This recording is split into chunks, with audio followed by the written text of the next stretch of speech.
അബൂദർ റളിയല്ലാഹു അൻഹുവിനെ കേട്ടിട്ടുണ്ടോ? അബൂദറുൽ ഗിഫാരി, ഗിഫാർ ഗോത്രത്തിന്റെ നായകൻ. മൗലാന അബുൽ ഹസൻ അലി നദവി സാഹിബിന്റെ ഒരു വചനമുണ്ട്, ഇസ്ലാം വന്നില്ലായിരുന്നുവെങ്കിൽ അബൂദർ അറേബ്യ കണ്ട ഏറ്റവും വലിയ കൊള്ളക്കാരനായി മാറുമായിരുന്നത്രേ. അറേബ്യ കണ്ട ഏറ്റവും വലിയ കൊള്ളക്കാരനായി മാറുമായിരുന്നത്രേ. അതായിരുന്നു ജീവിതം, അതായിരുന്നു ഇസ്ലാം സ്വീകരിക്കുന്നതിന് മുമ്പ് അബൂദർ എന്നവരുടെ പ്രൊഫഷൻ. പക്ഷേ എല്ലാം മാറി, പാവമായൊരു മനുഷ്യനായി മാറി. യംശീ വഹദഹ വയഈശു വഹദഹ വയമൂതു വഹദഹ വയുബഅസു വഹദഹ. ഒറ്റക്ക് നടക്കും, ഹബീബ് പറഞ്ഞു, ഒറ്റക്ക് ജീവിക്കും, ഒറ്റക്ക് മരിക്കും, നാളെ ഒറ്റക്ക് അല്ലാഹു പുനർജന്മം നൽകുമെന്ന് പറഞ്ഞ ഗിഫാർ ഗോത്രത്തിന്റെ നായകൻ അബൂദറുൽ ഗിഫാരി റളിയല്ലാഹു അൻഹു. മക്കള് ജനിക്കും, പക്ഷേ മക്കളൊക്കെ മരിക്കും, ജനിക്കുന്ന മക്കളൊക്കെ മരിക്കും. കാന ലാ യഈശു ലഹു വലദുൻ, കുട്ടികൾ ബാക്കിയാവില്ല, ജനിക്കും, ഭാര്യ പ്രസവിക്കുന്നു, കുട്ടികൾ മരിക്കുന്നു.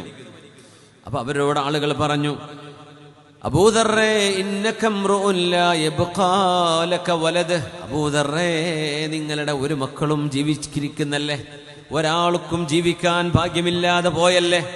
ഇത് പറഞ്ഞപ്പോ നമുക്കുണ്ടാകാം അങ്ങനെ അനുഭവങ്ങൾ. പ്രസവിക്കുന്നു, മരിച്ചു പോകുന്നു, പ്രസവത്തിൽ മരിക്കുന്നു, പ്രസവിച്ച് കഴിഞ്ഞിട്ട് മരിക്കുന്നു. അബൂദർ റളിയല്ലാഹു അൻഹു എന്ന സ്വഹാബി ഇത്തരം ആളുകൾക്കൊരു മാതൃകയാണ്. മനസ്സുകൾക്ക് വേദന വരും. ആളുകൾ വന്ന് പറയും, മൂന്നാമത്തെ കുട്ടി മരിച്ചല്ലേ.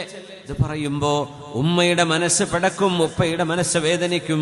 അബൂദർ റളിയല്ലാഹു അൻഹു ഖദറിലും ഖളായിലും വിശ്വസിച്ച സ്വഹാബിയാണ്. അൽഹംദുലില്ലാഹ്, എന്റെ റബ്ബിനാണ് എല്ലാ സ്തുതിയും. കുല്ലു ദാലിക ഫീ കിതാബ്. അബൂദറിന് മക്കള് ജനിക്കണോ, ജനിച്ചാൽ അവർ ജീവിച്ചിരിക്കണോ എന്ന് തീരുമാനിക്കുന്നത് അവിടുന്നാണ്. എല്ലാം കൃത്യമായ രേഖയിൽ അല്ലാഹു രേഖപ്പെടുത്തിയവനാണ്. അൽഹംദുലില്ലാഹില്ലദീ യഖുദുഹും ഫീ ദാരിൽ ഫനാ.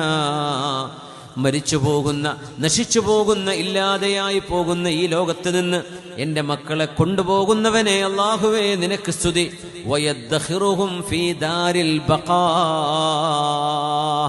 എന്നെന്നും ശേഷിക്കുന്ന ഒരു നാളിലേക്ക്, എന്നെന്നും ശേഷിക്കുന്ന ഒരു നാളിലേക്ക് അവരെ സൂക്ഷിച്ചു വെക്കുന്നവനെ അല്ലാഹുവേ, എൻ്റെ മക്കളെനിക്ക് നഷ്ടമല്ല, നാളെ സ്വർഗത്തിൽ എനിക്ക് കണ്ടുമുട്ടാൻ കഴിയും.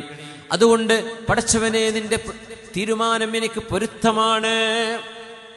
ഇത് പറയാൻ എളുപ്പമല്ല മുഅ്മിനെ, ഇത് പറയുന്നത് എളുപ്പമല്ല ഉമ്മ, എളുപ്പമല്ല ഉപ്പ, ഇത് പ്രയാസമുള്ളതാണ്. പക്ഷേ നമ്മുടെ മുസീബത്തിനേക്കാളും വലിയൊരു മുസീബത്താണ് ഹബീബിന്റെ വഫാത്ത് എന്ന് തിരിച്ചറിയുന്ന ഒരാൾ. ജീവിതവും മരണവും ഖലഖൽ മൗത വൽ ഹയാ ലിയബ്ലുവകും അയ്യുകും അഹ്സനു അമലാ. ജീവിതവും മരണവും നിശ്ചയിക്കുന്നതും ജീവിതവും മരണവും തീരുമാനിക്കുന്നതും അല്ലാഹുവാണ് എന്ന് വിശ്വസിക്കുന്ന ഒരു മുഅ്മിനിന് അത് എളുപ്പമാണ്.